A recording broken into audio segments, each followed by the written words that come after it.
Please be seated. Are we ready to bring the jury in? Yes, Your Honor. Okay, let's go ahead and bring the jury in. Is Ms. Rumpf available? She is, Your Honor. We can call the motor home.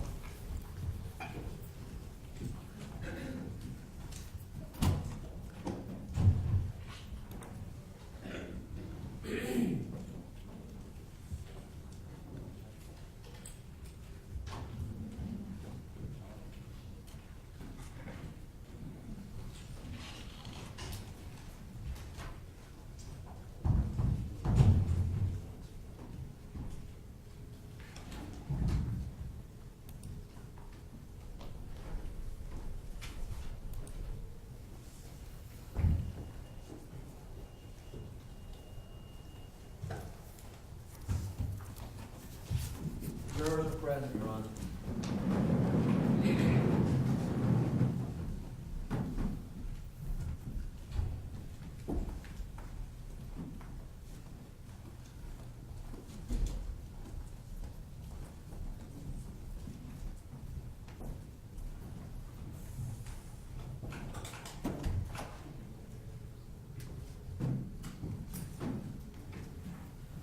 Please be seated. Welcome back, ladies and gentlemen. And while you're getting settled in, I'm going to ask you my questions. If your answer is yes to any of the questions, please raise your hand.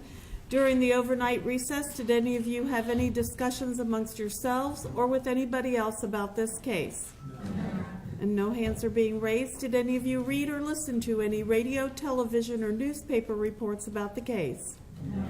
No hands are being raised. Did any of you use any type of an electronic device to get on the internet to do independent research about the case, people, places, things, or terminology? No. No hands are being raised. And finally, did any of you read or create any emails, text messages, Twitters, tweets, blogs, or social networking pages about the case? No. No hands are being raised. Okay, we're going to continue with the testimony of Ms. Rumpf. I will remind you that you are still under oath. You may proceed. Thank you, Your Honor. Morning, ma'am. Good morning. I'm going to move for the moment to your reference to a series of 911 calls from the night of February 26, 2012. And specifically, I'll direct your attention to exhibits 158, 159, 160, 161, and 162, 163, all currently stipulated into evidence. You prepared and recognized those records? Yes. And are those the recordings as well as the Sheriff's Department notations and reports affiliated with those 3 phone calls? Yes. Okay. Is one of those phone calls referenced as a call by Miss Lauer? Yes, sir. Could you tell us the number affiliated with that one, please? It should be on the red sticker. Yes.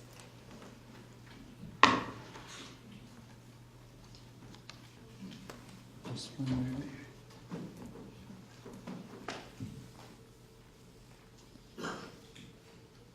Number 158. Okay. And is Exhibit 159, is that the written portion of that? Yes, that is the CAD screen. And when you talk about the CAD screen, what I'm interested now is, do you have the ability, based upon the records maintained by the Sheriff's Department, to tell us when a phone call, number one, connects and then is answered and then disconnects and any actions taken? Can you tell the times that those events occur as it relates to each 911 call? Yes. And I think you testified earlier that as to 911 calls, there's actually a caller ID feature so that you know the identity and number of most of the callers as soon as the connection is made. Yes, that is correct. Okay. Yes, ma'am? Could you tell me, as it relates to Exhibits 158 and 159, and I'm going to start with the Lauer call, can you tell us what phone number that call was made from? Yes, it was 407-701-8991. And explain for the jury briefly, if you would, the difference in the times that we talk about, whether it's connect, times that are dispatches, that sort of thing, and then the difference as to the disconnect time.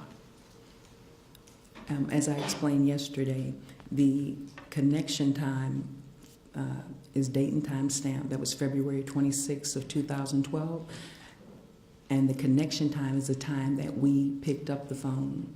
The created time is the time that that call taker or that dispatcher sent that call in for service or made some type of function with that call. But it was the time that that call was actually, I also refer to it as EVA, which you'll see later. The event was added for a call for service. And as for the disconnect times, were you also able to review the Sheriff's Department, the Seminole County Sheriff's Office records to determine the disconnect times for those calls? Yes, sir. I'm going to focus for the moment again back on Exhibit 158, the Lauer call. Can you tell me the time that that call connected to the 911 system? Yes, that call connected at 19:16:11. So that's 7:16 and 11 seconds p.m.? Yes. Can you tell me what time it disconnected? I would have to refer to your records because I don't have that here. Okay. What time do you show a dispatch there? On this particular event, as we referred to yesterday, this event was a duplicate event due to we had several calls coming in regards to the shooting. So this event was created and then duplicated out to another event. When I referred to that yesterday, when you get several calls and you're connecting them, that is what this call was. And what time was that done? This was created and duped out to another event at 19:16:35. I'm sorry, you said you need to look at a different record for the disconnect time? Yes, sir. I think you have that. Let's move for the moment to 160. Okay. Is that the Surdyka call? And for the court reporter, that's SURDYKA. Yes, it is. Can you tell me the connection time for that one? The connection time is 19:17:06. And can you tell me how long that call lasted? I cannot tell you the duration without the other record. Can you tell me the event number associated with that one?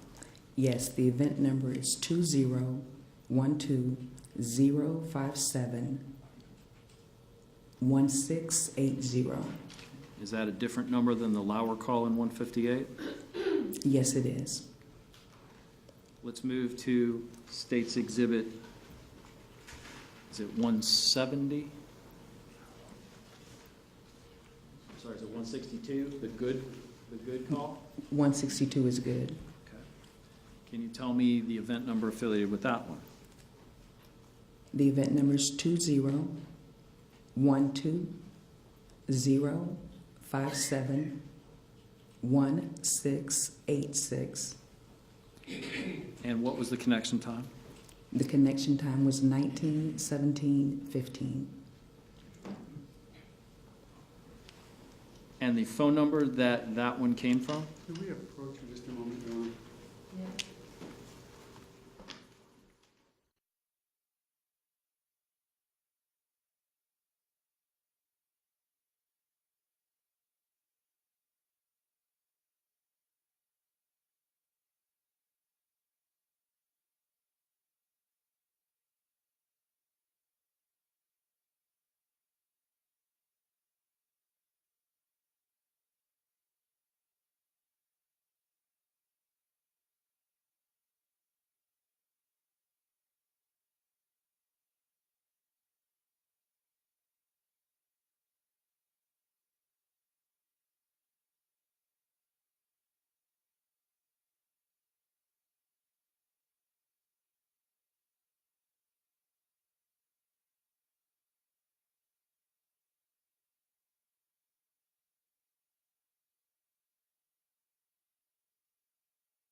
Just to recap, the Lauer call connected at 19:16:11, the Serdica call at 19:17:06, and the Good call connected what time?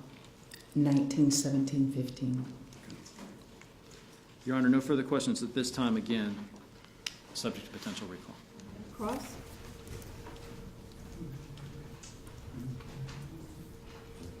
Thank you, Your Honor. No questions. Okay, none at this time. Okay, Ms. Rumpf, you're excused from the courtroom at this time, but you're subject to being recalled. Thank you. State, please call your next witness. Wendy Dorable. Wendy Dorable.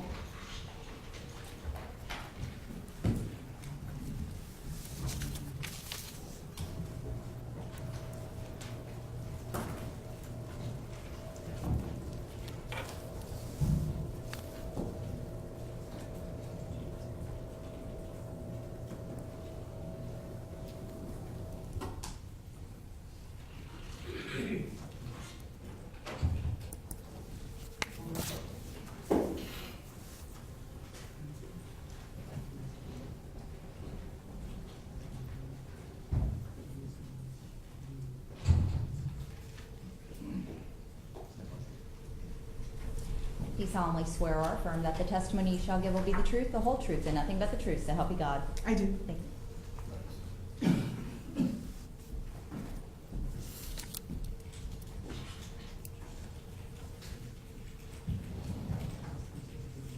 You may proceed. Thank you, Your Honor. Good morning, Mayor. Can you please tell the members of the jury your name Wendy Doybal, and where are you employed? the Sanford Police Department. Please have you spell your last name for the record. Sure. D like David, O-R-I, B like Victor, A-L. And how long have you been employed with the Sanford Police Department? A little bit over 5 years. All right. And your current position there is what? I am the accreditation manager. And give the jury an idea of what your duties are as the accreditation manager. Pretty much my job is to make sure that we meet the standards every 3 years through the Commission of Florida Accreditation. All right. Let me turn your attention to February of 2012 and the dates prior to that. What was your position then? I was a volunteer program coordinator And what were your duties as a volunteer program coordinator? to recruit and train police volunteers for citizens on patrol and for office volunteers as well. All right. Did you also work with the Neighborhood Watch program? Yes, I sure did. All right. And how long had you been working with the Neighborhood Watch program? Since I started, I kind of had my finger in Neighborhood Watch since 2008. And just give us an idea of what your specific duties were coordinating between the police department and various Neighborhood Watch programs. Pretty much the community will contact me who wanted to start a Neighborhood Watch, and my job was pretty much to help them coordinate that. So I would give them information as what is Neighborhood Watch, what the program is, and help them set that up in their neighborhood. All right, and tell the jury, what is a Neighborhood Watch program? Neighborhood Watch is a program that's run by community volunteers in the neighborhood who are community members who are interested in deterring and preventing crime in their community. And what would you do specifically to help a community form a Neighborhood Watch program? Typically, what I would do is when they contact me, we'll schedule a presentation, and I will go out to the community and do a presentation about what Neighborhood Watch is, how to get involved with Neighborhood Watch in your community, and how to get to know your neighbor to prevent crime in your community. Are there positions within the Neighborhood Watch volunteer program? Yes, they are. And what are those? One is the Neighborhood Watch coordinator, one is block captains, and then there's the Neighborhood Watch participants. All right, I want to just take those in order briefly. What is the duties and responsibilities of a Neighborhood Watch coordinator? The coordinator serves like a liaison to the police department, so pretty much they would be the ones that would have contact with me as far as if they need any further training as far as crime prevention methods or techniques. And a block captain, what is that person's duties and responsibilities? The block captain will serve more as getting people in their block more involved in Neighborhood Watch, sharing the concept of Neighborhood Watch, and encouraging everyone to report suspicious activity. All right, in the third category were participants, Yes. and what are their duties or roles? Their duties is just to be the eyes and ears for law enforcement, is report crime as they see it, report suspicious activity, to 911 and non-emergency dispatch.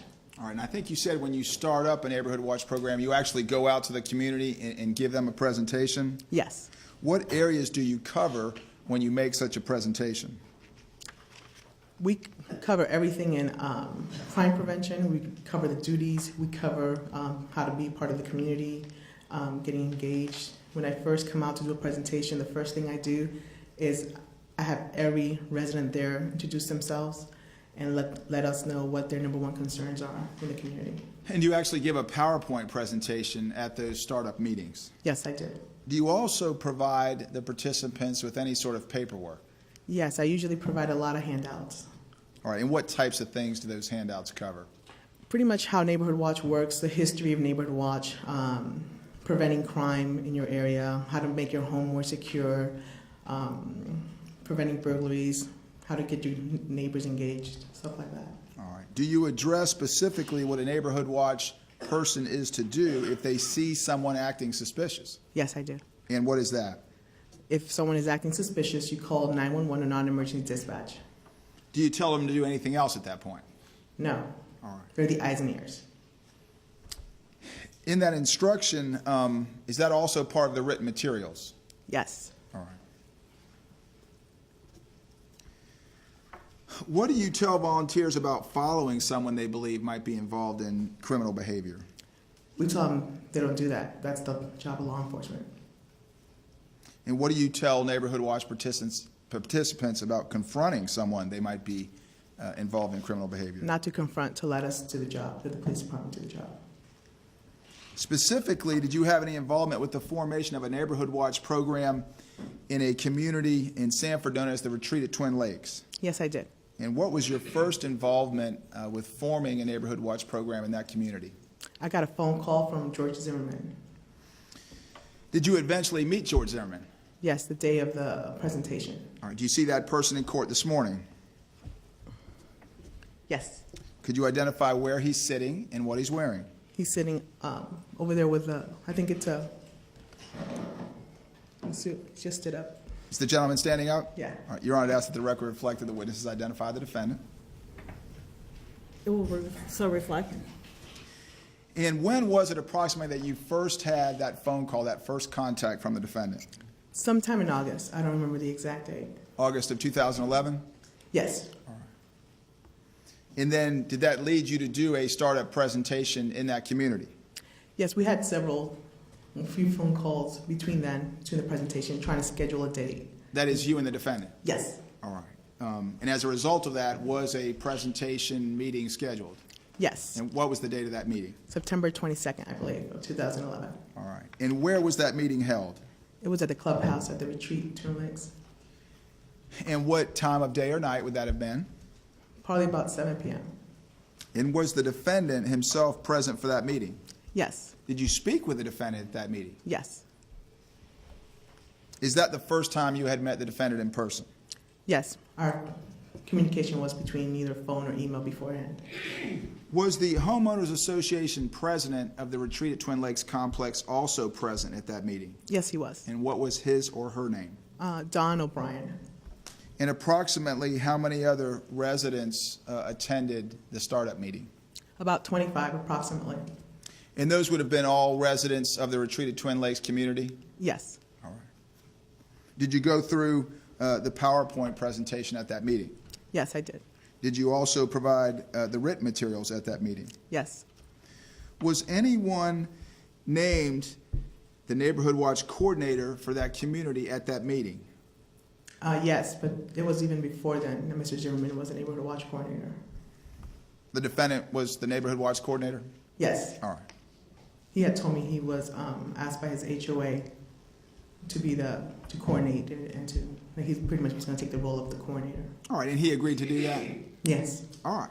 Did you give any additional materials to the defendant because he was the Neighborhood Watch coordinator?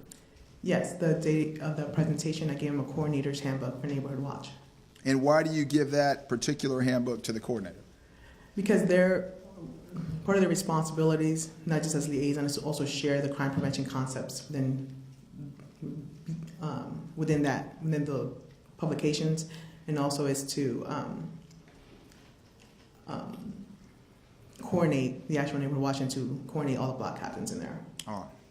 Your Honor, may I approach the witness? Yes, you may. Ms. Norval, let me show you what's been moved into evidence as states 189. Do you recognize that? Yes. Okay, would you examine the contents? Just pull that out and examine the contents to make sure it's complete. And as you're doing that, what do you recognize states 189 to be? Is the neighborhood watch coordinator's handbook? And would that be a copy of the handbook that you gave to Mr. Zimmerman at that first meeting? Yes, it looks like all the pages are here. It's complete.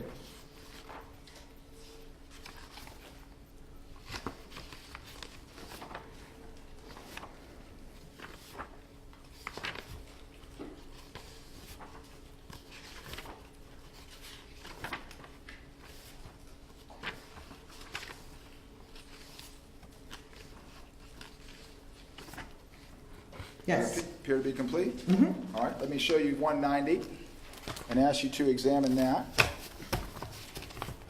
Do you recognize 190? This is the PowerPoint presentation I provide to neighborhood. All right, and would you examine that too? Sure.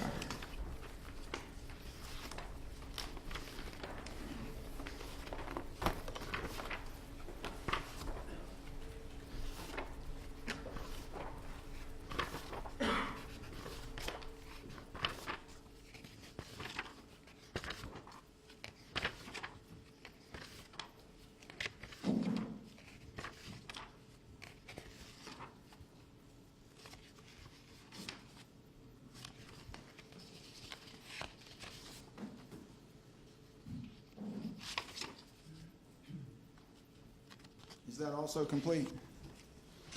Yes, it is complete. All right. Let me ask you to look at the screen.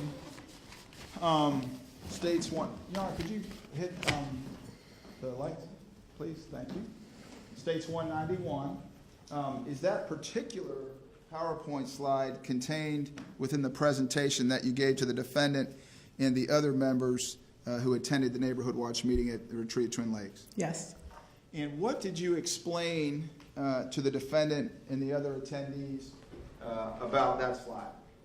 Basically, that they are the eyes and ears for law enforcement. They're an extension of law enforcement. That they're not supposed to take matters into their own hand. And they call 911 and non-emergency dispatch to report suspicious activity and to let law enforcement take the risk of approaching a suspect or.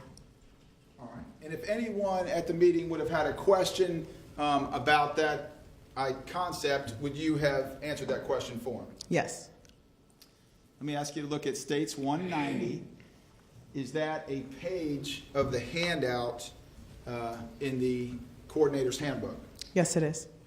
All right. And specifically on the right-hand side, I'm circling it with my laser if you can see it. Bullet point number 10. Explain to the members of the jury how you explained bullet point number 10 or what that addresses. Basically, it talks back about the responsibility of law enforcement is to apprehend and question any suspicious person or suspect. It's not their responsibility. And again, furthering the concept that the volunteer is the eyes and ears, but it's the police who actually do the confronting and Yes. engaging. Correct. All right. And that handbook, or that page of the handbook, was furnished to this defendant? Yes, sir. All right. You may turn on the lights, please. Thank you. Did you ever tell the defendant or anyone else at that meeting that it was okay to follow someone that they thought was acting suspicious? No, not at all. Did you ever tell the defendant or anyone else in that meeting that it was okay to engage someone they thought was being suspicious? No. At that meeting on September 22nd of 2011, did the defendant share with you what his major was in his education? Yes, he mentioned it was criminal justice. And as you described earlier in your presentation to the volunteers at retreat at Twin Lakes, did you share with them what they are to do if they see someone involved in what they believe may be suspicious or criminal behavior? Yes, it's called 911 and non-emergency dispatch. All right. Is there a distinction between that you told them between the time that they should call 911 as opposed to the time they should call the non-emergency number? Yes, it is. There And what is. is that distinction? Pretty much, you give them a scenario. Basically, if you come home and in your balcony you notice that your bike is missing, that's a non-emergency dispatch call. You don't need immediate police to be there. When you call 911 is whether property, your liberty, or someone is it's property, liberty, or you are in some kind of physical danger that you call 911. So there's a big distinction there. But overall, I tell them, if you don't know, just call 911. There's no, don't try to figure out, should I call this one? Don't hesitate. Just call 911 if anything. All right, and when you conducted the startup meeting at the retreat at Twin Lakes, were there any uniformed police officers from the Sanford Police Department present?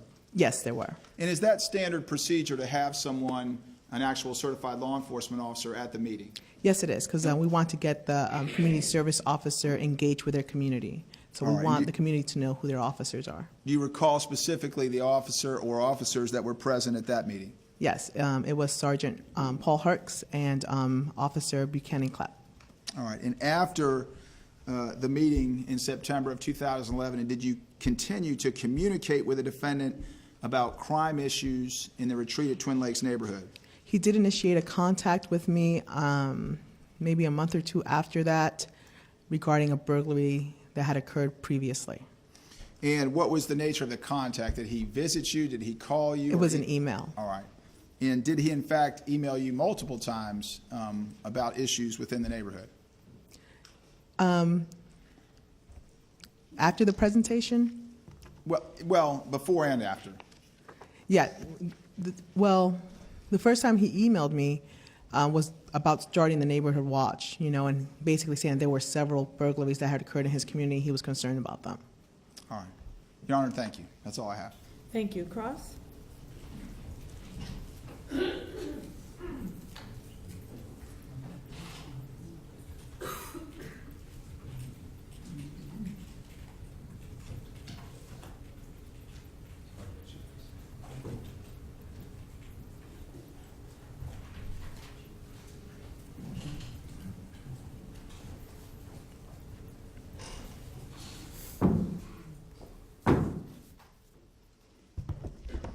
Good morning. Good morning. If you'll excuse me just for one more minute. Sure. When I'd like to approach the clerk, I'd like to have, You may do so. I have a cough drop, I'm fighting off something, I will get rid of that too. A little longer.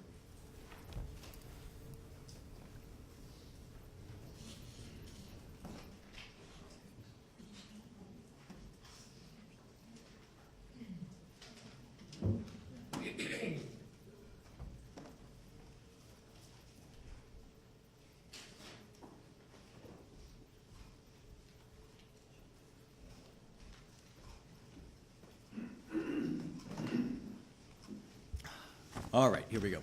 My name is Don West. I represent Mr. Zimmerman along with Mr. O'Mara. Ms. Dorval, let's talk just a little bit more about your role with Neighborhood Watch. Okay. Is it basically your job when somebody expresses an interest in the program to be the contact person with the Sanford Police Department to set it up and sort of monitor it along the way? Yes, it was. And you've done that kind of work until your recent job changed for, what, 4 or 5 years? Yes, and before that, at a different law enforcement agency in the Northwest. So that's something that you're familiar with, not just with Sanford Police, but with other agencies as well. That is correct. So you've done that lots of times, I take it, presentations. Yes, I've done several presentations, different presentations. The presentation that you gave to the Homeowners Association in the fall of 2011, is that sort of your standard presentation? Yes. And the PowerPoint reflects the kinds of slides that you go through? Yes, a standard presentation for a neighborhood watch startup. About how many pages are in the presentation? We only saw one here today. There's several pages. I can't tell you how many offhand. I think it's right here, the presentation. You want Give me me to an count idea. them? Sure. In fact, you're welcome to, if you would, without spending a lot of time at it, just kind of walk through it briefly when you're there with the group, how you introduce the concept and what you tell them you want them to do for you as part of the Sanford Police Department.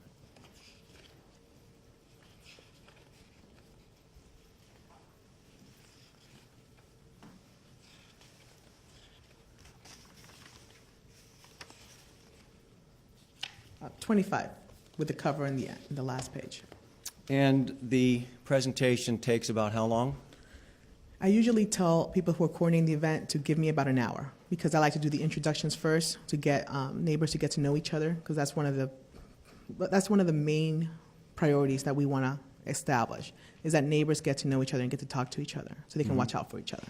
So the idea is to not just have you explain how the program works, but to generate interest? Generate interest, enthusiasm, and also to get them to talk to each other. A lot of neighbors don't talk to each other these days. So just to get them to share with each other, look out for each other, and to care about one another. And that requires, I guess, some proaction, some proactive work. Yes, and that's why what I do during the beginning is to just let them introduce themselves, you know, where about they live, and also talk about the number one concern, so they all know that they might share that same concern, so they have something in common. And then what leads up to the meeting that you have, I take it, is you have been contacted by somebody Yes. on behalf of a homeowners association. In this instance, Mr. Zimmerman was asked to be that person? That's what I know of, yes. Okay. So he initiates a call by email or a contact by email or phone. Yes, And then you and he sort of coordinate the business of you making the presentation. I believe my first contact with him was by phone, and he was expressing to me the issues that had gone in his community and how concerned he was with it, and the HOA as well, and how the HOA had asked him to kind of be the steering person to take this on and bring it about the community. And was he polite and courteous and respectful? Yes, every time. You said part of the reason you have the meeting is to generate enthusiasm, of course, but that requires, I take it, that there be some people there. Yes. So how do you do that? How do you help get enough people there that they can hear your message? That's where the coordinator, or the person assigned to get the meeting started, helps me out in. So one of the things I did do is I provided Mr. Zimmerman with some flyers. I think it was either 200 or 300, I'm not sure, and he passed them out for us and generated that enthusiasm for people to get there. And that would be something that you would want him to do and ask him to do. Exactly. So as far as you know, he did that because there was a pretty good crowd. Yes. Some people would say no, but I would say that was a pretty good crowd. 20, 25 people? Yeah, approximately. Do you know how many people lived in the community? I believe there was somewhere between 200 and 300 homes. I don't remember. So plus, I guess, however many people lived in each home, so Yes. several hundred residents in the community? I would say so. Sure.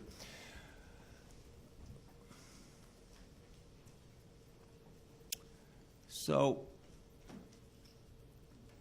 at the meeting, once you've been able to generate enough interest to make the presentation, do you have a conversation with the residents that are there about any issues they may have with crime in the neighborhood and why it is they wanted a neighborhood watch to start with? Well, at the end, when everyone introduced themselves at this particular meeting, the number one common issue was burglaries. They had several burglaries that summer, and that was the original reason why I was contacted, and that was the number one concern for most of the residents there.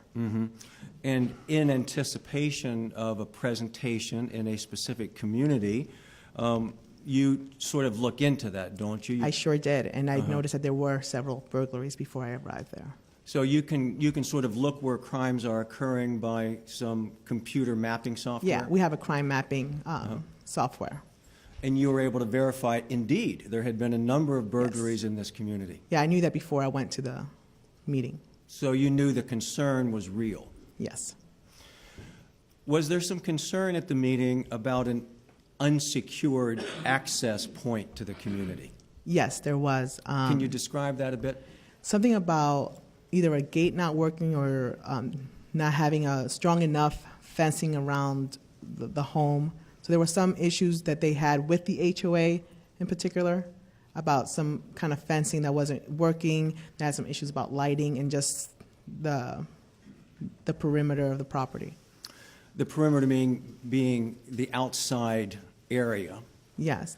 And are you saying that one of the issues was that part of the perimeter was not secured by a fence so that people from the outside could simply walk into the community without going through the gate? Yes, that was a concern because they felt that people were coming through there committing burglaries through those unsecure areas. So the concern was people could basically sneak in and then do whatever they were going to do and sneak out without going through either of the entrances. Yeah, either of the secured entrances that they have because they're a Right. gated community. Okay. I take it that's not something you can help with particularly? Not particularly. What I could do is I could offer suggestions to the HOA about security and lighting, and just based on the concepts of SEPTED, I can give them some recommendations. But at that point in the meeting, Mr. John O'Brien said that that was going to be taken care of as far as lighting and some of the fence issues. You knew Mr. O'Brien to be the president of the Homeowners Association? Yes, I made him the date of the presentation. So there was the perimeter access issue, and there were also some lighting issues that residents were concerned that there was inadequate lighting in certain parts of the Yes. community. Do you know where that was? Not particularly. I wanted them to take me there, but at that point it had gotten too late to do that. Anybody mention in between the backs of the houses that there's no street lights or other kinds of lighting? I believe that was mentioned, that there was poor lighting. So Sanford Police doesn't supply lights, I take it? No, we don't. Okay. So you could raise that issue and say, yes, indeed, that is a legitimate safety concern. So as the Sanford Police representative, you recommend they address it. Yes, but they don't have to. Of course. Yeah. Of course. And the same way I take it with the perimeter fence or lack of it. Exactly. They had another issue with, another issue that came up to mind with the burglaries was the patio doors. There was like a hinge that would always pop open, so a lot of the burglary entries were done through the back through a patio door. So there was that concern too. So I recommended that they go to Lowe's and get this locking device. It's kind of a lever to lock that patio door. I think it was an issue just with the development. By the development, did you understand this community to be a townhome community? Yes. And that there were buildings that might contain several townhomes Yes. around this larger community of about 300 homes? Yes. So if I hear what you're saying that all of the houses or the townhomes would have that same sliding glass door issue. Yeah, but not everyone complained about it. There Of was a course. handful of people that did. So some people might not have that issue, but it seemed like it was a common issue that I thought was interesting just because it was a fairly new development. With your training and experience, you knew there was a pretty simple, inexpensive fix. Yes, there's a bar at Lowe's they can get. It's a locking mechanism that they can fix that with. And with that device in place, for example, it's pretty hard to get in one of those doors. Well, they could always smash the window. If Course. Yeah, that's But they can't yeah. pry the lock They can't quickly. lift it. They, usually, patio doors can be lifted off the rails and be just pushed out with no one even noticing that someone's coming into your home. Did you give them other similar tips about common issues to be aware of for safety of person and property? Yeah, we kind of, in the presentation, we talk kind of a broad range of crime prevention stuff. So I try to give them as much information as I can in the hour I have because I want to try and enable them to really help prevent crime in their homes, as far as, if you have floodlights in the back or if you keep your light on or locking your door. That's the simplest thing I can tell someone. Lock your door. No, so many people don't lock their front door. So I just try to really pump them with a lot of information in the short time I have. Some of it's, I take it, pretty common sense. It is, but sometimes people have to be reminded. So- Sometimes we just get careless. You lock your door, you keep your windows shut, Yes. you have a deadbolt installed if you don't have one, Yes. that sort of stuff. How about if you're stepping away from home, close the garage door? Yes, that's a common one. People leave the garage doors open, or if they are home, they leave the garage door open, and all of a sudden their lawnmower is missing. So as part of your presentation, you are, in addition to generating the interest to make the community neighborhood watch more active, you're also providing some specific tips. Yes. And did you do all that at the meeting there at Retreat at Twin Lakes? Yes, pretty much. And answered individual questions that some of the residents may have had about specific security issues? Yes. Did someone mention to you that there had been a home invasion burglary? Yes. Sustained. Your Honor, if I could be heard briefly. Well, it's not a court statement made by somebody who's not here to be cross-examined, so it is hearsay.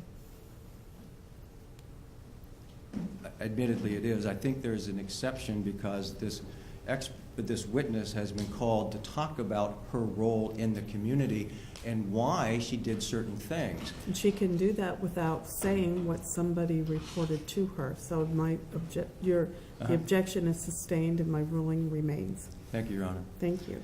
Based upon what people told you they had experienced in the community, would you then give advice, maybe specific advice, about how to make their home more secure? Yes, that bar was one thing. We did have a resident who was pretty upset because someone in daylight had come into her home and attempted to burglary, and she had a small child. And she was really upset about that during the presentation, and that's one of the things that I would talk to. I try to tell them, I believe, I don't remember quite right if they entered through the back or if they entered through the front, and she had the door unlocked, but she was upstairs. That was one instance where there was a burglary, and someone entered her home, and she was very frightened by it, and she shared that experience at the meeting with us. Was she very scared? Yes, because she had a baby. She was alone. It was just her and her baby. So it was very terrifying for her. It was evident to you that she was still traumatized? She was still shaken up by it, yeah. Do you know how recent that event may have been to your presentation? It was very recent because it seemed very fresh to her, so I believe it was within a month. Mm-hmm. Is the emphasis on communication, that aspect of it, is that to get the neighbors to be aware of what's happening at the other neighbor's property? Yes, that's a big part of it.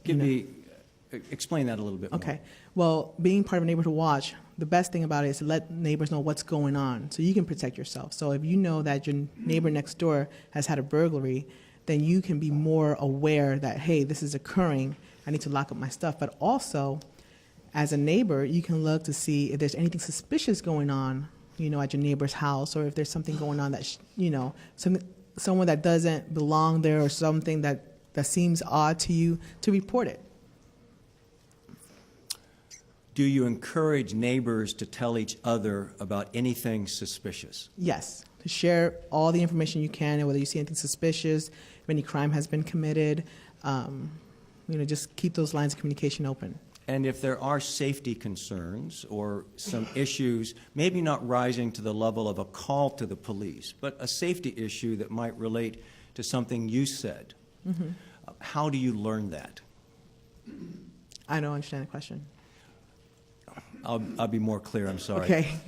Is the neighborhood watch coordinator the person that is sort of the focal point Yes. where this information funnels to? Yes. Explain that. Neighborhood Watch Coordinator is a liaison. So basically, Neighborhood Watch Coordinator would be the contact for the police department. For example, let's say the Neighborhood Watch Coordinator at a community calls us, hey, Wendy, we're having a lot of issues with internet safety. Our parents are concerned that their children are online doing things. Can you come out and do a presentation on internet safety? So they'll coordinate that. Or they'll call me and say, hey, Wendy, we had this burglary 2 months ago. I heard from another neighbor that there was a suspect. Can you confirm that? What's going on with that case? So it's kind of, they serve like a liaison for information. So I don't have, 40 people calling me asking me the same question. One person can call me and they can relay that information to all their neighbors. So in this instance, George Zimmerman was the person that the neighborhood was told to contact. Yes, he was a Neighborhood Watch Coordinator. So when they had an issue, instead of calling you, they were directed, call Mr. Zimmerman and he will be the person that gets in touch with you. Yes, if they wanted anything, any kind of special training, or they wanted to get some feedback on a case or whatever, then yes, that would be the case. And that's the way it's designed to work. Yes. And that's the way it did work. Yes, basically a liaison is assigned. That's the coordinator. After you made your presentation, you continued to have some contact with Mr. Zimmerman by email or phone. Yes, actually, not that long. I'm not sure how long after, but he did email me about a certain burglary that had occurred. And that's what he was supposed to do. Yes.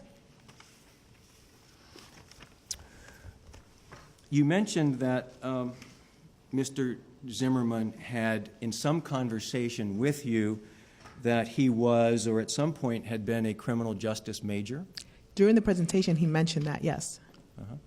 And did you think that was a bad thing? No, I thought that was great. Actually, I wanted to recruit him to be a citizen on patrol volunteer for the Sanford Police Department, but he said no. Tell me what that program is.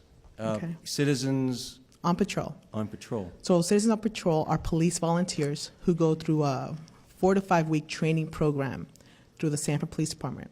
They have a polo shirt kind of uniform, and they drive in Citizen on Patrol vehicles with amber lights. That program, the Citizen on Patrol volunteers are part of an extensive background check. They go through the training, they go to field training before they go out and patrol their neighborhoods.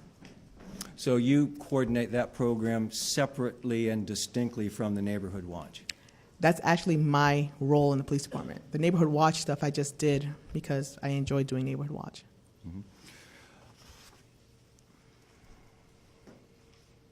There was nothing about Mr. Zimmerman's demeanor, manner of interacting with you or others that you noticed that made you raised any red flags about him. Indeed, you thought that he might be a good member for your other program. Yes, he was very professional with me. He seemed a little meek to me. He just seemed very, he seemed like he really wanted to make changes in his community to make it better. Were you aware of him also working and being married and having other responsibilities in addition to being a Neighborhood Watch volunteer? I knew he was married. That's about it. He had a business, but I didn't know the details of his business. We didn't Sure. get into that. And you knew him to be a resident. Yes, he was a resident, a concerned resident.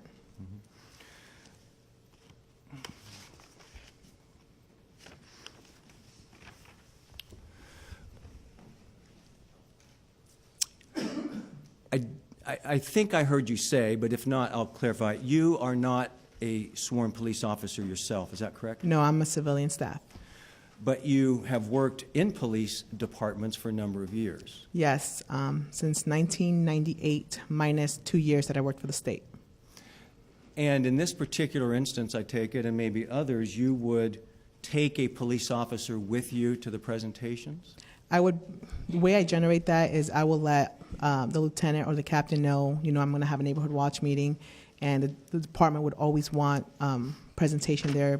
And it really goes back to community policing. The officer has to know who the residents he serves. So it's really a great opportunity for residents to get to know their police officer, and for the officer to know who belongs in that community as well.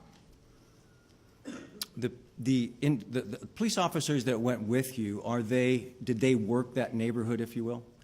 The officer, Buchanan Clapp, he did at the time, and the sergeant that was there, he was a supervisor that day for patrol. So I'm not sure whether that was his assigned area or not. Excuse me, I'm going to grab some water. Sure. Help yourself if you care for some. Okay.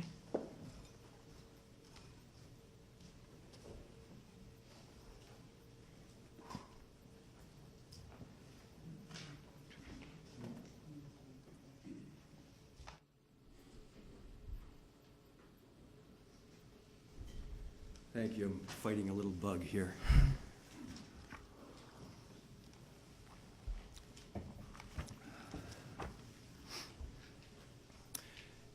As a civilian representative of the police department,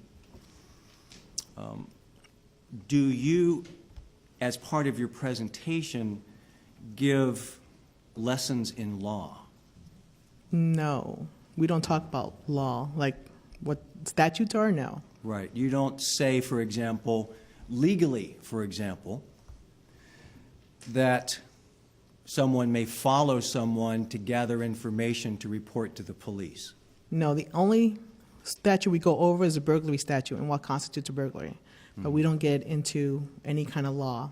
So you say, for example, you shouldn't follow somebody, but you're not saying that if you see somebody suspicious, you can't follow at a distance to gather information to provide to the police. No, I don't, You're not saying that. no. Generally, it's a good idea. If you see somebody suspicious, don't engage them. Exactly.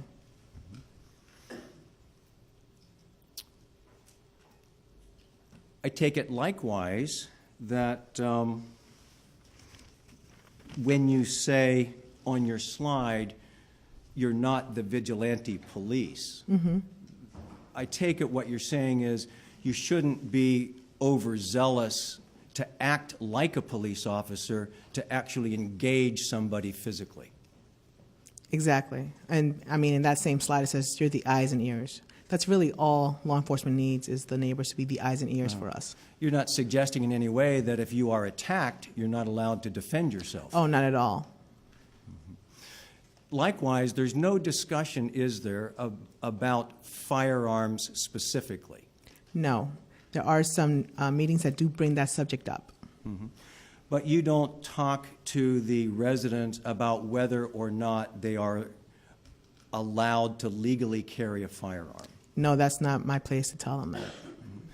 Are you generally familiar with the laws surrounding firearms? I know the constitutional rights, and if I start talking about gun laws and everything else, I usually start getting a debate, so I don't try to get into that. Okay. That's not something that you never say, for example, if anybody has a gun that they carry legally, you're not allowed to. No, I don't say that. You never get into that at all. No. I've had people question, I have this, what if I do that, kind of thing. Of course. So based on neighborhood watch criteria, you ask people to follow the law and to be the eyes and ears of the community, to talk with each other a lot. If they see a crime being committed in their mind, call 911. If you would answer just out loud. Oh, yes, sorry. It's a tricky thing with the court report. Yes, I apologize. And that if you see something suspicious, but you can't necessarily say, I see a crime being committed, you're supposed to call the non-emergency number. Yes. Sometimes I would get questions like that. People say, well, how do I know if it's suspicious? I don't want to bother you guys for no reason. And I said, call us anyways. Let us check it out. Let the law enforcement officers check out to see what's going on. Because it could be a bona fide suspicious activity, or it could just be someone that they might not recognize, someone new to the community. So we always encourage them to call. So that's, in fact, one of the things you say is if you see somebody that you don't recognize. Yes. So, and that's the important part why I tell neighborhood watchers, get to know your neighbor, get to know who lives in your community. Because then when someone who doesn't belong there, you can quickly identify them. Hey, wait a minute, I don't know this person. They probably don't belong here, and you can call the police and have them check it out. Do I take it that the basic way this works, if it's going to work effectively, is if you see anything that strikes you as out of place or suspicious or a person that's unfamiliar, you err on the side of making the call? Yes.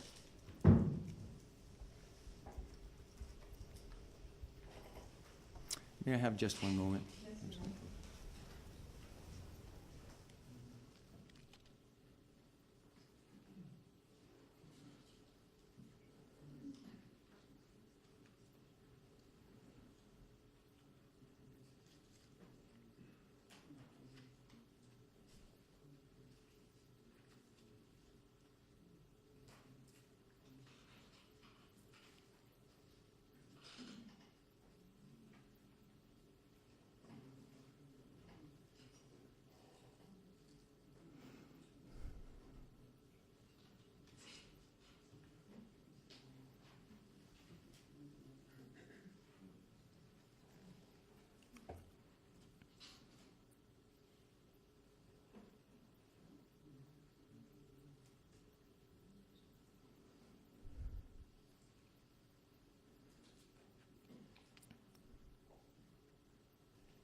With the idea of someone who seems suspicious, do you talk in some detail with the neighborhood, the neighbors, the residents, about the kinds of things that might be suspicious? For example, I guess someone you don't know Yes. would be one. Someone that's in a place in the community that might be unusual. Yes. We talk about, if you see a car driving around in circles and you don't recognize the car in your community, that might be suspicious. If people are walking around in areas that are not typically walked on, that could be suspicious. For example, coming through between houses where there's no sidewalk or pathway. Yeah. Someone that seems like they're trying to hide. Yes. Someone that just seems maybe looking at cars, looking at windows, Yes, people- looking at houses. People peering through windows or peering through the vehicles or trying really hard to not be noticed, kind of thing. Or people that seem to be doing something that may be a little inconsistent with what common sense tells you people would be doing in a similar circumstance. For example, walking around without any particular purpose in the rain. Yeah, if you're just walking around in circles, yeah, that would be suspicious. Not circles, sure, but just the idea that someone's in the rain and they don't seem to be running or jogging, Okay. exercising. They just seem to be in a place in the neighborhood that seems a little wrong, Okay. and they don't seem to be having a purpose. Yeah, if there's no purpose, then, calling 911 or non-emergency dispatch. Sure. Non-emergency in that situation. Yeah, because they're not posing a threat, Not committing a crime, you can see. Yeah, Just something about them doesn't seem quite right. yes. Did Mr. Zimmerman have contact with you, and in fact contact with your superiors after your presentation to compliment you on the work that you had done to help them with the neighborhood association? Yes, I think it was an email to my chief, but I think might have been before the presentation. I'm not sure. You might want to. When was the presentation? September 22nd, 2011. Madam Clerk, what is the document's exhibit number for identification? I believe it's Defendant's A. Pardon me? Defendant's A. A. May I approach, please? Yes, you may.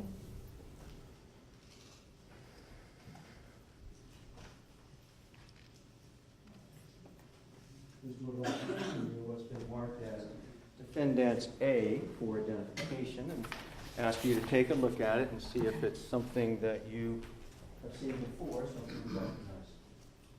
Yes, this was before the presentation, and this is George Zimmerman. He wrote an email to Chief Lee at the time,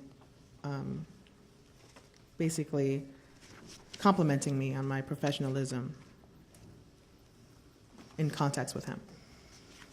He outlines the letter is to Chief Lee, Yes, recognizing you to Chief Lee for the work that you had been doing. yes, And then, of course, Chief Lee's response copied to you.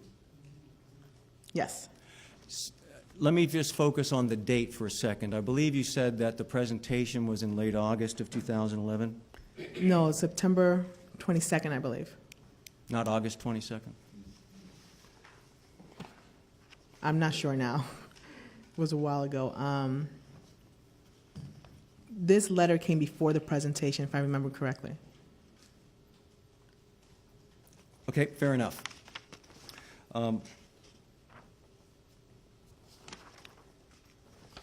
Were you pleased that Mr. Zimmerman took the time and effort to compliment you to your boss? Yes, I emailed him and told him that.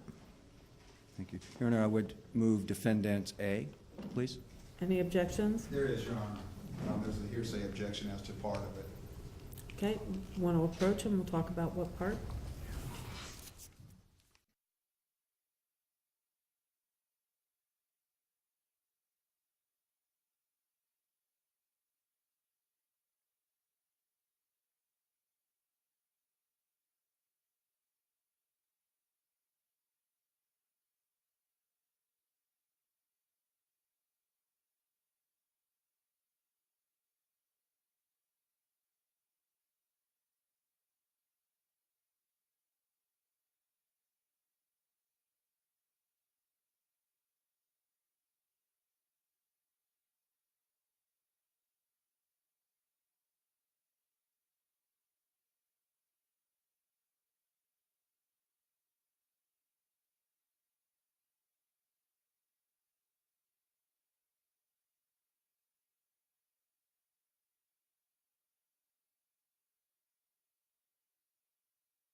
So if you'll please put your notepads face down, this will be your morning break. Follow Deputy Jarvis back into the jury room. Thank you.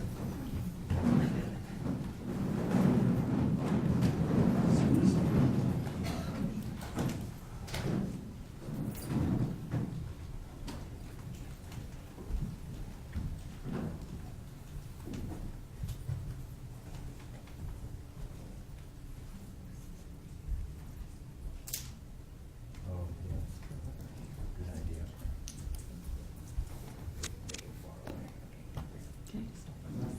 Put the white ones back.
Ms. Dorval, you're free to walk around during the 10-minute recess, but you're not to discuss your testimony with anybody, and that includes the lawyers, okay? Because you're considered to still be on the stand. Okay, thank you. Court is in recess for 10 minutes.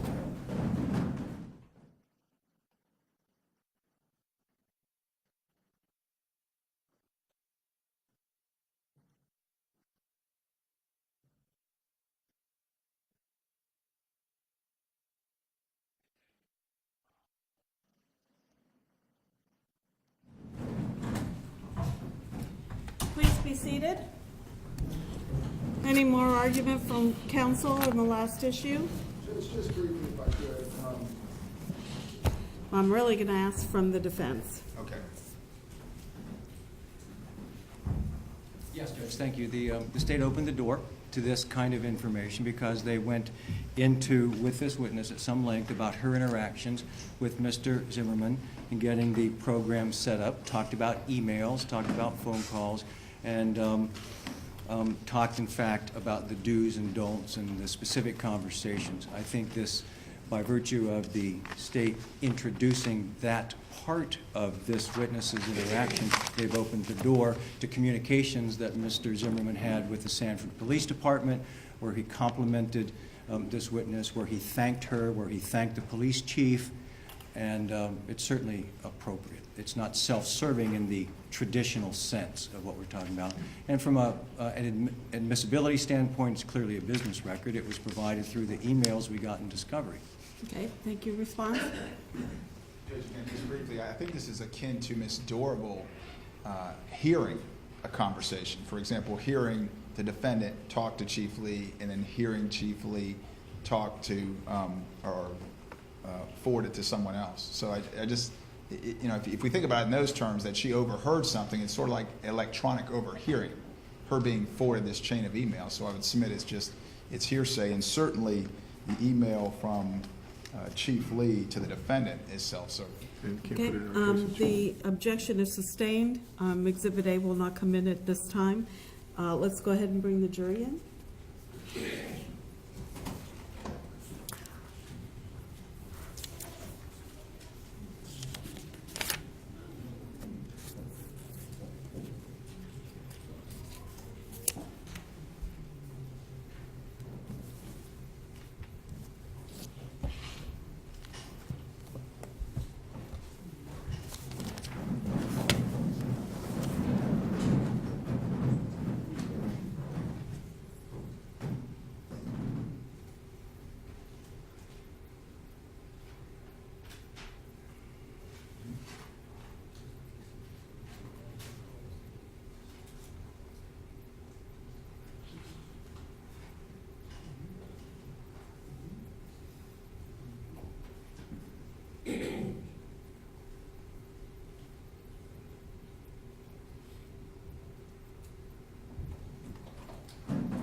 Jurors are present, Your Honor.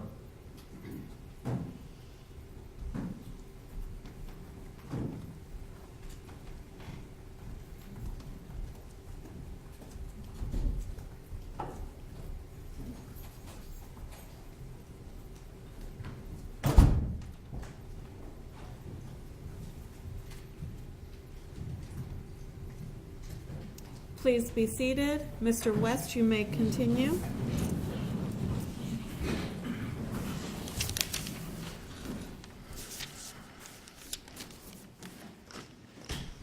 Good morning again.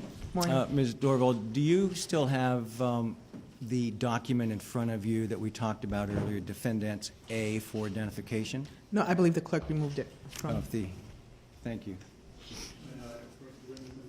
Yes, you may. Thank you. I'm not going to ask you any questions about the content, but just to get an idea specifically, this document is an email from Bill Lee. Is that correct? Okay, sustained. I'll try it a different way. Do you remember if you got a copy of this email? Yes, I did. Okay. So you had seen it before today? Oh, yes. Okay. Thank you very much. Okay, thank you. Mr. Guy, redirect. Yes, it is. Thank you. Ms. Dorval, did you tell the defendant at that meeting or at any other time that he should call the police if he sees somebody walking home in the rain? We talk about suspicious activity and suspicious persons. Not those exact words, no. Okay, was it discussed that people who walk in the rain are suspicious? No. You mentioned that, you mentioned the Citizens on Patrol. Yes. That's a more intense involvement for citizens with the sheriff's office or the police department? It's very different, and that there's been some confusion about it. But the Citizen on Patrol is a police program that we coordinate in the police department. We do background checks and everything else. It's completely different from a community neighborhood watch where community volunteers are part of. So it's completely different. What led you to recommend the defendant into that program? What led me to recommend him was just because of his demeanor, the way he interacted with me, his high interest in being involved in his community and wanting to be a part of the city of Sanford community. And you gained that just from your brief interaction with him, both at the meeting and the few contacts you had prior to the meeting? I gained that from the meeting, the phone calls, and the emails. All right, you also asked questions about following. Did you tell the defendant or anybody else at that meeting that it was okay to follow someone from a distance? No. Was your information to them or instructions to them not to follow anyone at all? Basically, they see suspicious activity or suspicious behavior to call 911 non-emergency dispatch. All right. And you were asked about the defendant's role as the coordinator being the liaison. That is, I think you said that if people contact him, then he would then contact you. Yes, as it relates to possible more training or presentations, stuff like that. All right. To your memory, did the defendant ever contact you on behalf of someone else after the meeting? He contacted me on the burglary But after that was the meeting. because of his own interest, your understanding was? Well, Sustained. Well, what was your understanding as to why he was contacting you about the burglary? because of the neighborhood concerns regarding the burglary and a possible suspect being identified. What instructions did you give the defendant about being the coordinator as it relates to the block captains? Did he have a role in organizing block captains? Yes, the neighborhood watch coordinator has a responsibility for block captains and recruiting block captains. And what was he supposed to do with the list of captains that he recruited? And getting them engaged in the program and kind of assigning a block to each block captain. And was he supposed to contact you in reference to the block captains? Yes, I did have some kind of communication asking about the sign-up list that he had put up that day during the presentation. And did this defendant ever contact you about a list of block captains or who he had recruited? No. Thank you, ma'am. Reed Cross. Okay, thank you very much. May Ms. Doraville be excused? Thank you very much. You are excused. Call your next witness. Thank you, Your Honor. Please call Mr. Donald O'Brien.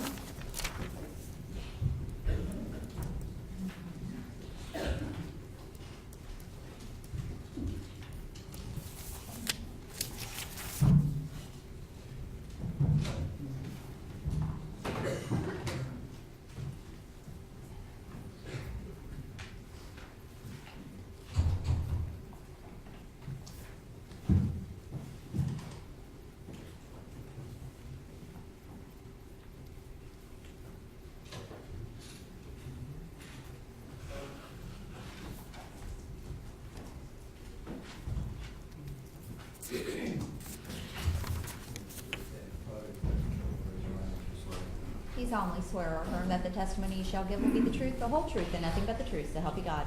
Yes. Thank you.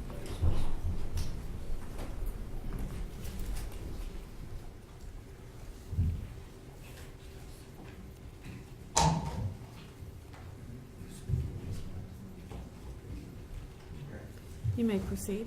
Thank you, Your Honor. Mr. O'Brien, if you would, please give us the spelling of your last name, sir. Capital O, apostrophe, capital B, R-I-E-N. Mr. O'Brien, who is the president of the Homeowners Association at the Retreat of Twin Lakes? I am. And how long have you been that president? Since 2011, September.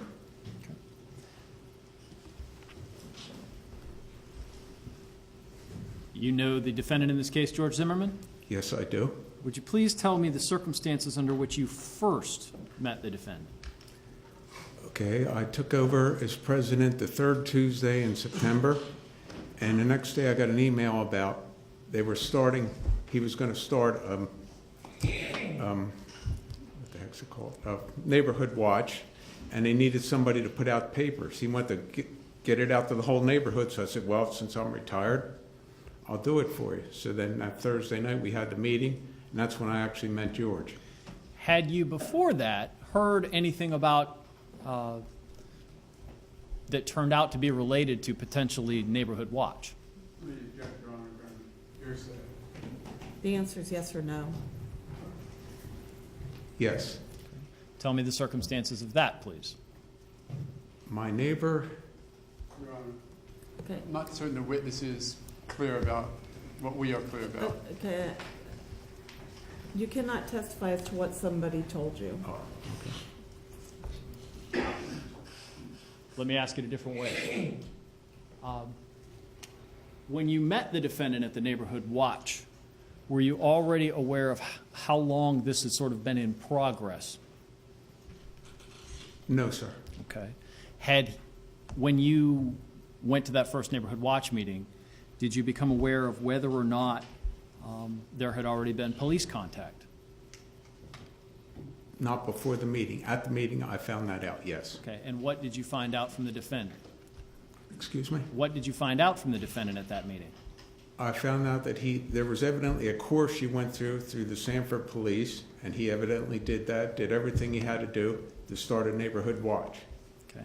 So up to that point, had that had anything to do or been run through the HOA?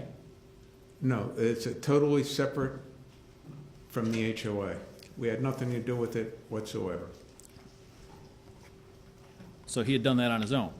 Yes, sir.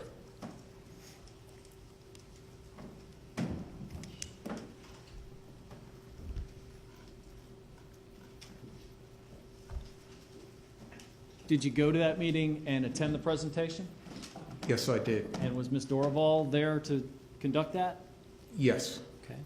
Tell me, at best you can, your takeaway from the presentation as to Neighborhood Watch program.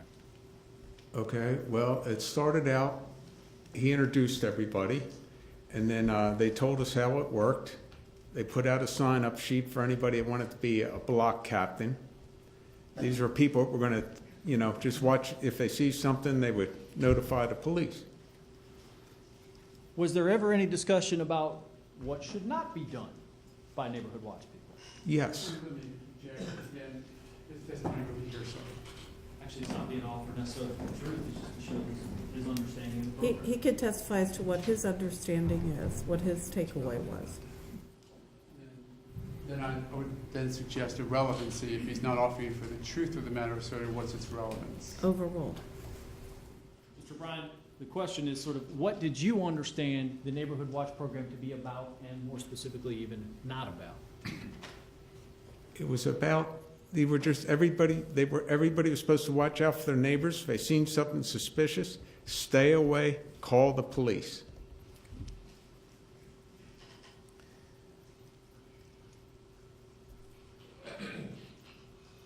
There was this issue of block captains and coordinator you mentioned. Yes. Talk to me about this sign-up process and what you learned about that.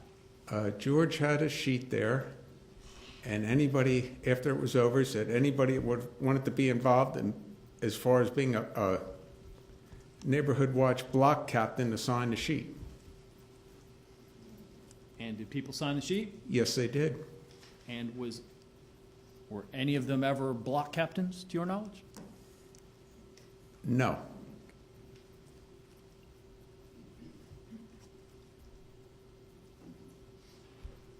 As far as the coordination of the program, who was assigned or assumed that duty?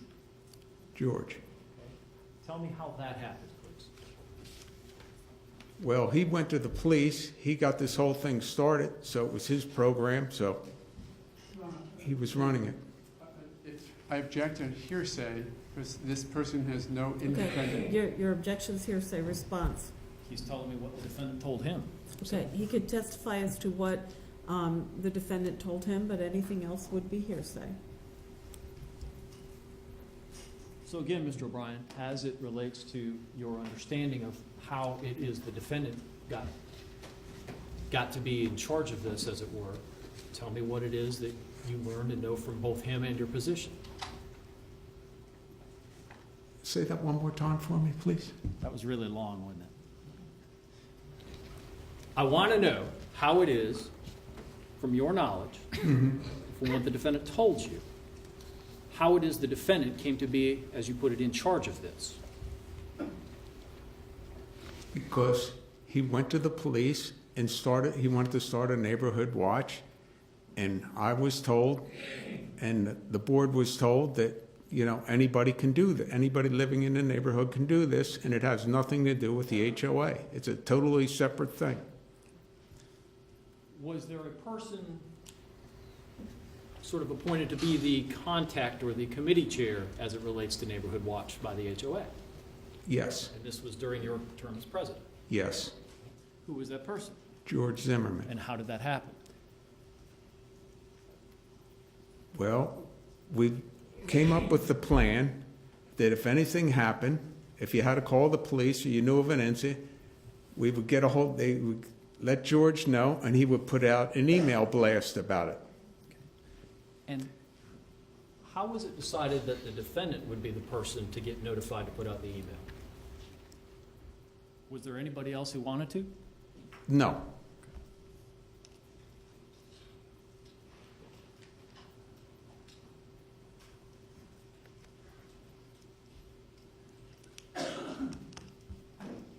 What is the parking committee? A parking committee, Grounds of relevance, Your Honor. Relevance. If you're allowed to answer, I think I can establish that. I'll give you some leeway. What is the parking committee? parking committee was just people that went around and tried to enforce people parking illegally, parking in front of fire hydrants, things like that.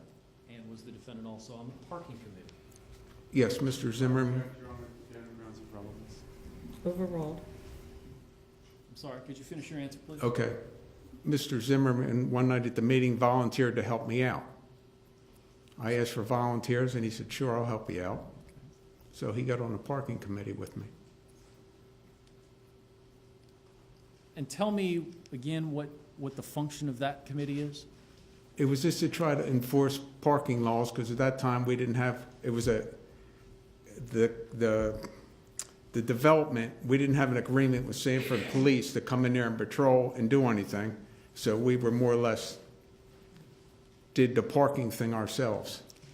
And did that involve looking in front, and what does it involve? in terms It of- just involved if you see the car parked in the yellow, or you seen a car parked against a stop sign, or a car parked in front of a fire hydrant, we would try to give them warnings. We gave them 3 warnings before we had the car towed.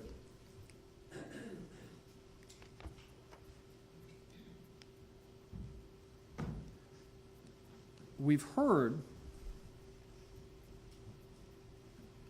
about the series of break-ins, or a series of break-ins that occurred just before and around the time of the formation of the Neighborhood Watch Committee. You familiar with that? Yes, sir. Okay. Did there come a time in 2012 when someone got arrested in connection with those things? Yes, sir. Were you actually there for part of that? I was talking to the gentleman that did the break-in before he did the break-in, but I had left before he actually did the break-in. Okay. And when you say you were talking to him, did the person turn out to actually live in the community? Yes, sir. Okay.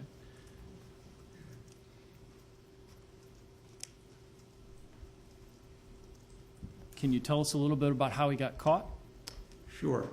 It was on a weekday afternoon. I had stucco people in there fixing stucco on our walls. And I was down there talking to the guys to see how progress was going. And this gentleman walked down the street, who we've seen numerous times before. He just stood in the middle of the street talking to us. And then I left, and I guess he walked off. And then it came back later and broke into the home, and the stucco guys were sitting there watching. And did they follow him and call the police? All of a sudden, a truck came up, picked him up, and he was gone. They had no idea. Okay.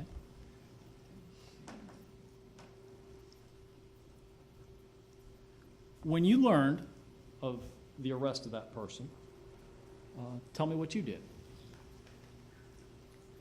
I sent George a text right after I found out the arrest was made and said, hey, George, let everybody know that they caught a person in here involved in the break-ins we've been having, and he's under arrest.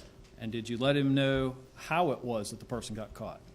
Yes, I did. Tell me how you did that. I sent an email out. Okay. And tell me what you said.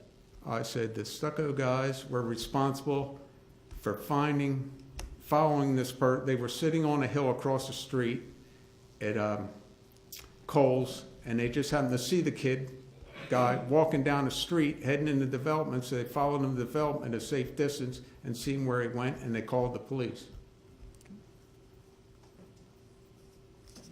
Did you give any praise out to those people? Yes, I did.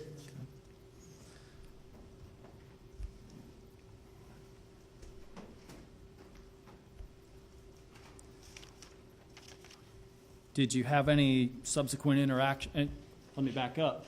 Give me the time frame on about when that happened. I'm thinking, oh gosh, I would have to guess.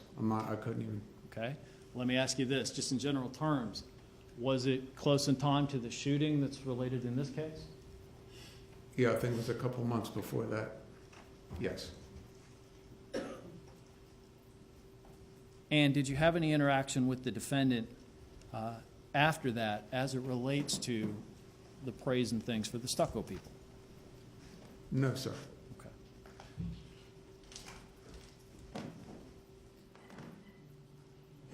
Thank you, Your Honor. That's all the questions I have. Thank you, Cross. Thank you, Your Honor. Morning, sir. How are you? Good morning. How are you? Very well.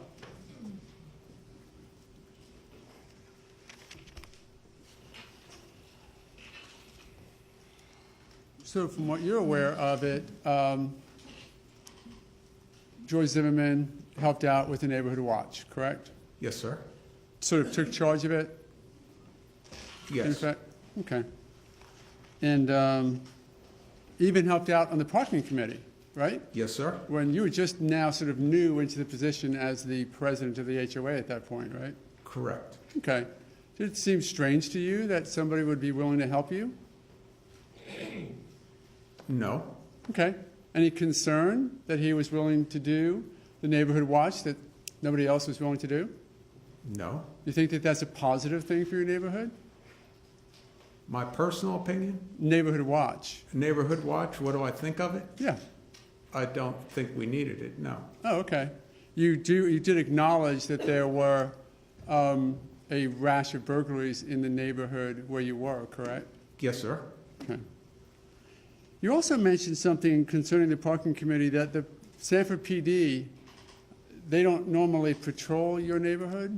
They didn't, they came through, but not on a regular basis because it was a private community until we signed the paperwork where they would patrol constantly. Right, so back then, let's say February, let's say January or December of 2011, January 2012, had that been signed yet? No, sir.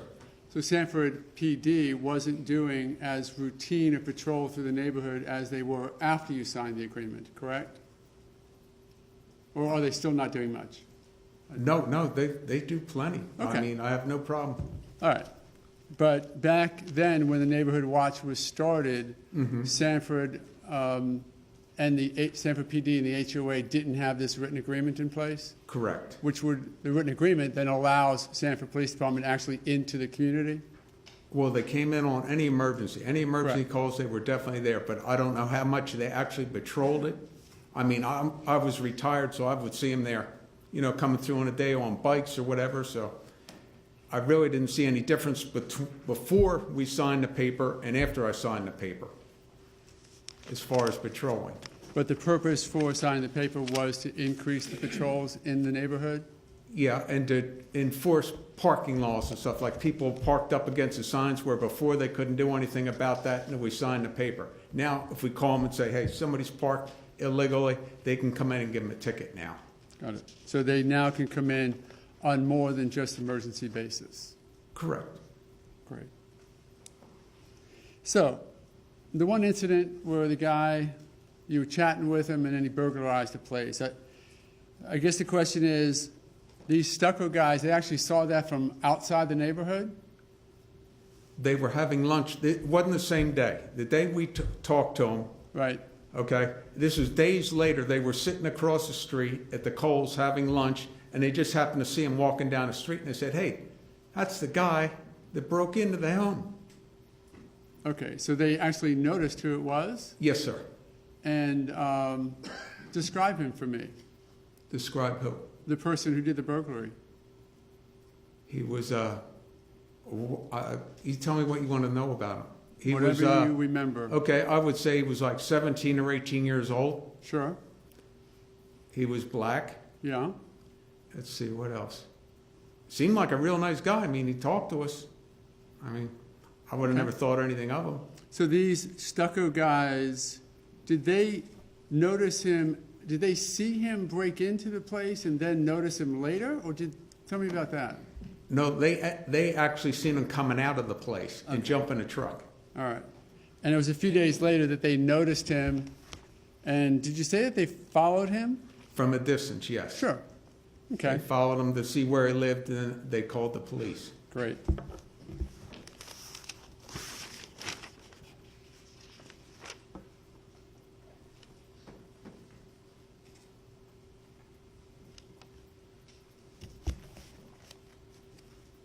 Can I just have a moment, Your Honor?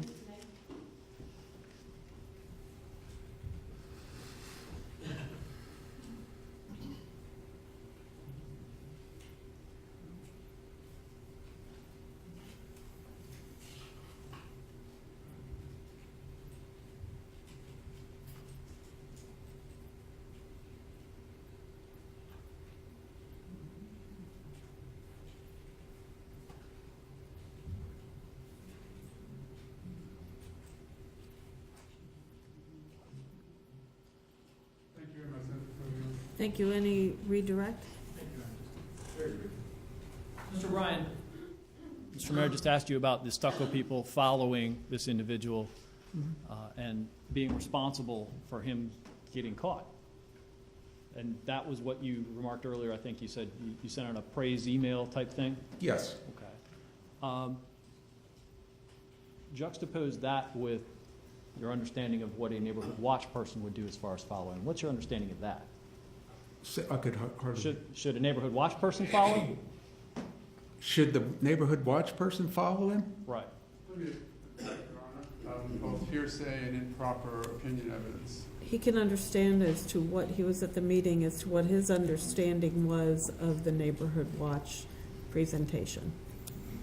Since day one, the neighborhood watch, it was said at that meeting and said every meeting we had after that, do not get close to anybody, stay at a safe distance, and call 911 and let the police handle it. So under any circumstances where you have to follow somebody, No. that is nonetheless what the stucco guys did and Correct. catching somebody. Thank you. No other questions, John? Just very quickly, so when you say don't follow, then you say safe distance, what you're really saying is, if you're gonna follow somebody to keep your eye on them to report to the police, just make sure you do it safely, correct? That is what the police told us. Yeah. And Yeah. like you just said, do it at a safe distance to protect yourself, right? Correct. You wanna make sure that you maintain your own personal safety when you're trying to help out, whether it be neighborhood watch or just the cops in general? Correct. Okay, Because thanks. we are not police. Sure, but you can be the eyes and ears of police, right? Correct. Thanks. Any redirect? Understand it. Don't follow. Is that what you said? That's what I said. Thank you. Thank you. May Mr. O'Brien be excused? No, Judge. Yes, Your Honor. Thank you. Thank you very much, sir. You are excused. Thank you. Ladies and gentlemen, it's 12 o'clock. I'm going to send you back into the jury room to go for lunch. During lunch, please do not discuss the case amongst yourselves or with anybody else. Do not read or listen to any radio, television, or newspaper reports about the case.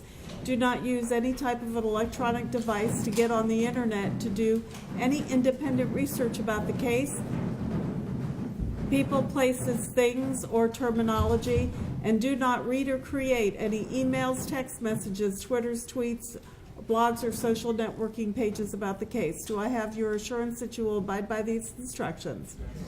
Okay, please put your notepads face down on the chair and follow Deputy Jarvis.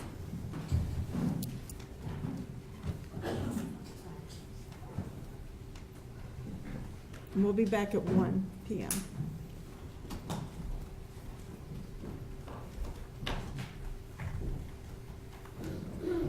And while they're doing that, everybody please be seated. Council, please approach for a moment.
Be in recess until 1 p.m.